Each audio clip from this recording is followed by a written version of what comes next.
First of all, every teenager has his whole package of questions about his identity, about his peers, about criticizing himself, adapting, accepting himself. That's everyone. And the teenager actually lost his friends, lost his abilities. He plays football and not soccer. Everything was changed. If we will not, first of all, understand it, so we'll make a big mistake preparing ourselves towards Aliyah and behaving here when we got to Israel. Teens are uprooted at just a period of time when they're starting to develop their own identity, and it's the familiar, the unfamiliar, the need, the being uprooted just at that time, having to find new friends, having to adjust to new schools without language, not being able to communicate, not being able can impact on a kid's self-esteem, his self-worth. So the big question is, of course, people are watching, contemplating regarding Aliyah. How could it be done successfully? Number one, a lot of preparation. Parents need to recognize their kids' strengths and also their weaknesses. They should be working with including their kids in the process, helping them be involved. Make sure that parents need to make sure that if their kids don't speak Hebrew, that they're going to help them. They're going to give them tutoring. They're going to help them if they've got language issues, if they've got special needs, that they're going to take that into account. That they are going to be proactive in making sure that they find the schools and a community that has has enough support for them.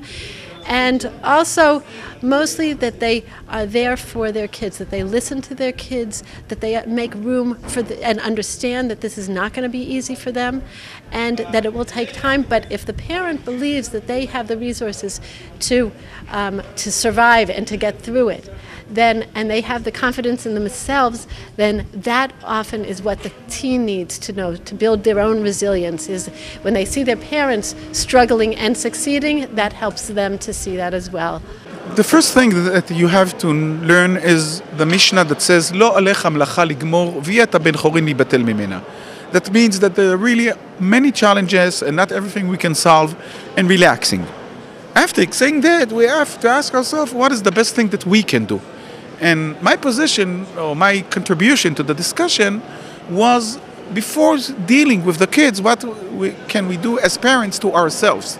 I mean, being relaxed, changing our schedule, and understanding that our kids has to be a priority in our schedule. Learning how to speak, how to really conduct a real dialogue, and not trying to give to criticize our children or to give all kind of commands and whatever.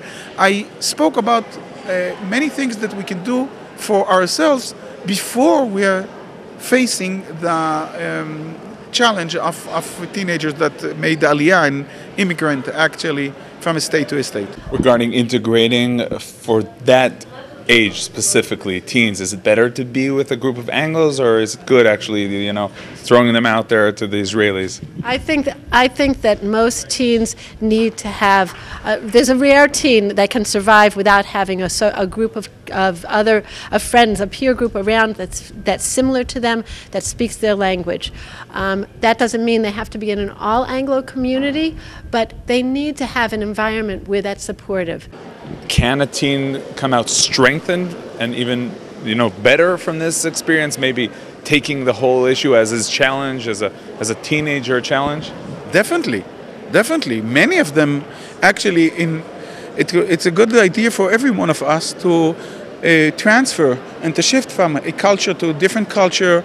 If you are able to face the new culture, to be part of it, not to isolate yourself, and to be and to try to make all the achievements and take the advantage of the new culture.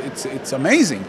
As far as I know, everyone that lives in both cultures can be much more rich and much with many other skills that he adopted from both cultures.